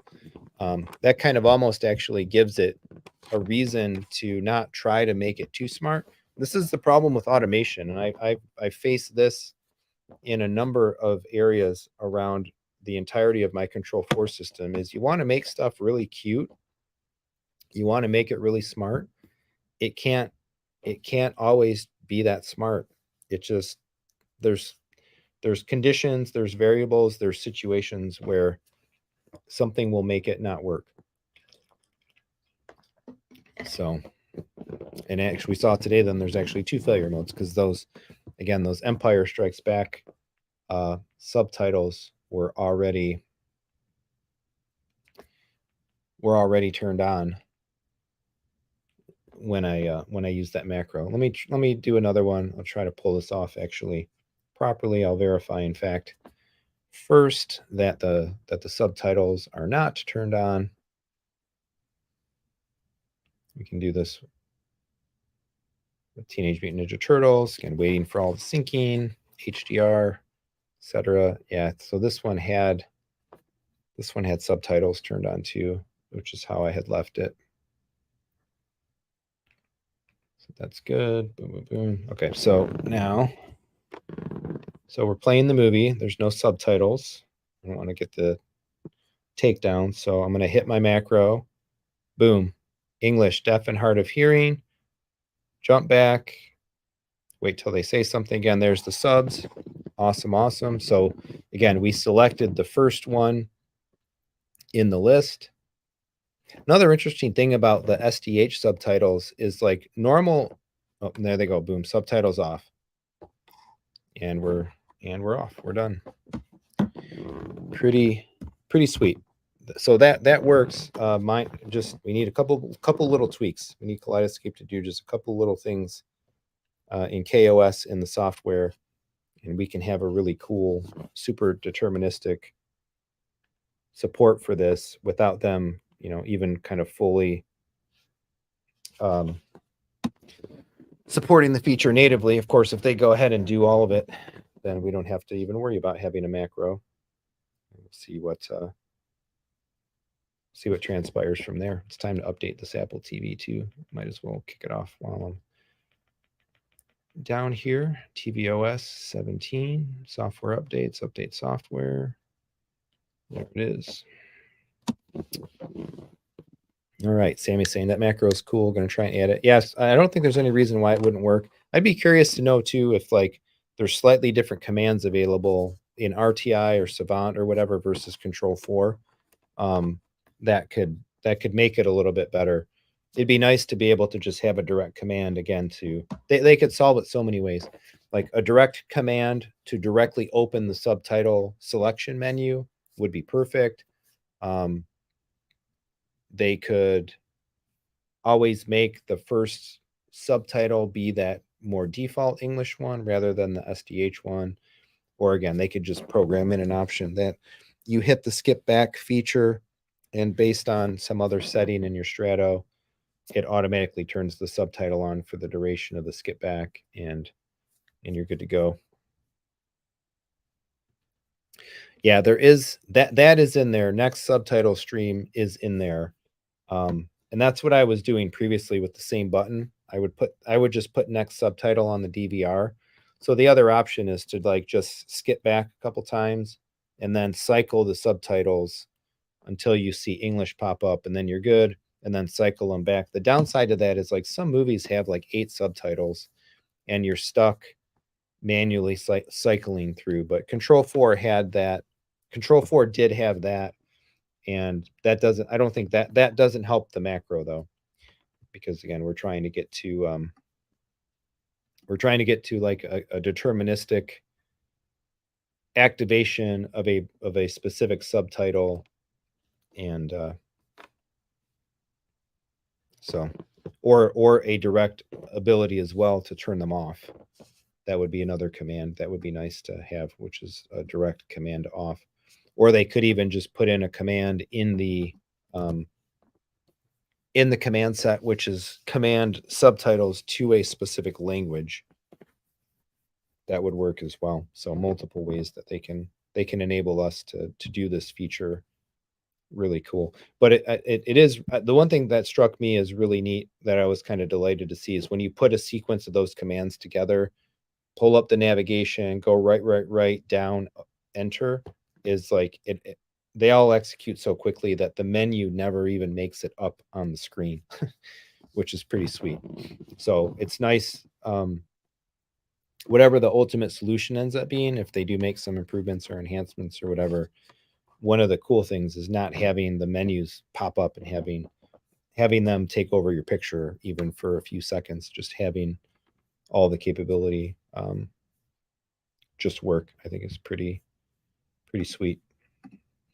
So I guess speaking of K, I don't know if anybody bought any movies on the platform this weekend. I think we've got a couple sales going on. We can take a quick look at this. If we present, let me reshare my browser. Boom, boom, boom. Movies, new stuff in the store. I bought a couple things. Barbie's up $45. Anybody dropping $45 on Barbie? I keep reading like all these home theater guys saying like, yeah, I went ahead and got Barbie and then I shut it off after like 40 minutes. Like that seems to be the sentiment that I'm seeing the most. I haven't watched it yet. I don't think the females in my life have any vested interest in Barbie, but we'll see if we end up watching it at some time. So we got a couple new movies to the store this week. I don't really think anything too major of calling out. Teenage Mutant Ninja Turtles, that was the main one that I was excited to be able to watch. In terms of sales, yeah, we've got this. I forget what they were calling this one. Like another some like end of summer sale, I think. Yeah, just special limited pricing. A whole bunch of miscellaneous movies. We did get the Fast and Furious content set. I think that's the newest content set. Not sure on the price. I have all of those. A couple more. I think a couple more of these might have actually popped up in the store. But yeah, if you bought any interesting flicks this week, if I take a look at unowned, I'm not sure if I might be adding much more to the library this week. I did buy a couple. Thought I did buy a couple. Let's see. Oh yeah, Flash. News of the World. This is a movie that my wife found that we were thinking about looking at. I grabbed a couple. Not sure why Harry Potter's showing up in here. There must have been an update or something. I definitely did not buy Harry Potter. DTSX though. I wonder if that's new for the Harry Potter movies. Not sure if they were all in DTSX before. Interesting. I'm not sure why that one's showing up. But yeah, if you bought anything cool in Kaleidescape this week, let me know. Sammy picked up a couple stuff. Bought 5 movies today. Someone on sale. That $9.99 range. News of the World is good. Grabbed that a while ago. Yeah, when she was looking for a movie pick, the night she picked A Beautiful Day in the Neighborhood, she saw that News of the World had been made. I think she's read the book or was aware of the book. Beautiful Day in the Neighborhood was pretty good. Really good, like life affirmation. Had some sad moments in it as well, but of course, given my age, I watched some Mr. Rogers for sure as a kid, Mr. Rogers' Neighborhood, and then one of my kids was about the right age for Daniel Tiger's Neighborhood. We watched a good bit of that as well as she was aging up through that show. Rob James, yeah, Rob likes the horror, right? Got the Boogeyman Waiting, the Nun 2. I heard some references about the Conjuring series being pretty good. I haven't seen any of those. They had a guy, I think Joe Rogan on his podcast had a guy that was talking about like ghost hunting and doing some stuff like that, and they were giving props to the Conjuring series. The main scary movie that I really need to watch is Quiet Place 2. My wife and I watched the first one some time ago. We've never come back around to watch the second one. So sometime when we have an adult night or whatnot, we need to watch that. But we're finally 2 or 3 episodes. It might only be 2 now, away from finally finishing The Walking Dead. in this like god awful 24 episode final season. It was just so long, entirely too long. So curious how that wraps up. And I don't even know if I have the stomach to worry about watching the Maggie and Negan show and the Daryl show and all that. I think Walking Dead might just be over for me. I've read the comics. The comics ended. The comics were great. I've watched the main show. I don't know. We'll see. I want to watch some of the Invincible on Amazon Prime and Ahsoka too, as well as some other Star Wars stuff coming up. Yeah, Rob James, great Atmos on Quiet Place too. Cool. Yeah, we'll definitely be watching it on Kaleidescape when the time comes. Someday, somehow. I need to decide too if what's next in the superhero genres with the kids in the family movies, because now we did the original Spider-Man trilogy. We did Amazing 1 and 2. We've done both Spider-Verses. So we've tapped out all the Spider-Man movies. We're not going to watch the Marvel Cinematic Universe Spider-Mans until we legitimately watch the Marvel Cinematic Universe. And so I wonder if we're ready to start that journey. I don't know, or maybe do like looking just for some disparate superhero movies that can still age a little younger. Maybe Shazam or something like that will be the pick. We'll see. I'm still reading a lot of superhero stuff with my kids right now. My son and I are doing Fantastic Four, 1961 original Stan Lee, Jack Kirby, Fantastic Four, and then my daughter and I are still in Spider-Man, just about issue 50. John Romita, Stan Lee. So she was flabbergasted when Gwen dies. Spoiler alert! 40-year spoiler for Spider-Man's story, but Gwen Stacy dies in continuity, and I was really surprised they killed her. I mean, those two Amazing Spider-Man movies were really kind of heavy. Between Captain Stacy dying, Uncle Ben, of course, and Gwen, like they really. I don't know why they didn't make a third movie of those like that to capstone that. I think they cut that off. Due to poor performance or something, but it would have been interesting to see what they would have done with the third film. Having killed Gwen in the movie, I didn't think they were going to actually kill her in the movie. They did kill her in the comic books. That was a really big deal at the time in the comic books. That was kind of like the first time a major character attached to such a major character like actually died, and more or less for a long time anyway stayed dead. All right, I think we can probably call it, coming right up on 2 hours here. This has been a fun one. Hoping to come back in the weeks ahead with some guests, with some collaborators, and all that. In the meantime, hopefully be watching some movies in here, and I've got some other stuff. I've got some other stuff brewing, some big things. Let's put it that way. I'm not necessarily ready to announce them, but there'll be some big things. I think some brands of things that people are interested to hear about, hopefully coming to the Techthusiasm space here pretty soon. And I've got a couple things essentially confirmed, or hopefully confirmed at this point, and I'm even still working on a few more things. One of my goals still for the remainder of this year, I want to get the amp situation figured out. I want to get the living room on its own amps and start a migration to some Class D things. But I think people will be excited about some of the stuff that is that's coming. So thanks again for all the support and all of that. 10K was a huge milestone, and even in conjunction with 10K, I think we hit 2 million total views of all these videos just from 2 years ago to today. I couldn't have imagined how this channel was going to change this whole experience for me, and hopefully for all of you, making it fun and adding some value and all that. So lots more to come still here between now and the end of the year, and some big announcements coming up. In the meantime, of course, like I mentioned, And got a new kind of partnership brewing up with Ryan at Ascend AV. So if you're working with him, looking for another place to maybe buy Kaleidescape, check him out. As always, Audio Advice. I think I put up the community post as well today.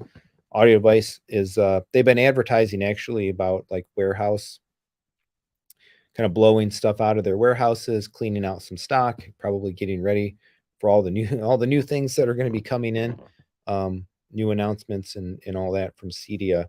So they've got an open box sale and some other stuff going on. If you're looking for something, who knows, maybe what you're looking for is sitting there. You know, could have been a nice return in pristine condition with a solid discount. Check it out. Use those affiliate links and all of that. And yeah, so any other last comments, thoughts, questions, and whatnot before we adjourn for the evening? I'm gonna go chill out for a little bit, rest my voice, maybe read, and get ready for another day of work tomorrow. Julius, thanks, congrats, thank you. Thank you, my friend. So this is cool. I actually kind of liked streaming down here. I think this might be, now with the chairs, this might be the new spot. It's a little more fitting to a home theater stream instead of looking at my kids' messy desks behind me until I can actually own the whole office. And well, then it won't even be home theater. It'll be comic books on that wall, but still, this worked pretty good. I'm very comfortable here. 2 hours in, and I am just chilling in this chair, feeling pretty good. It worked out really well. So we're gonna call it. Thanks so much, everybody. Again, check out all the stuff. Stay tuned. We got again cool brands coming, some new things for the theater, and I've got a whole action plan that I'm planning to exercise here in the remainder of the year. So stay tuned. We're gonna have some fun. We're definitely gonna have some fun together. So thanks so much for watching. Come on back for all of that home theater discussion and fun. Thanks, everybody.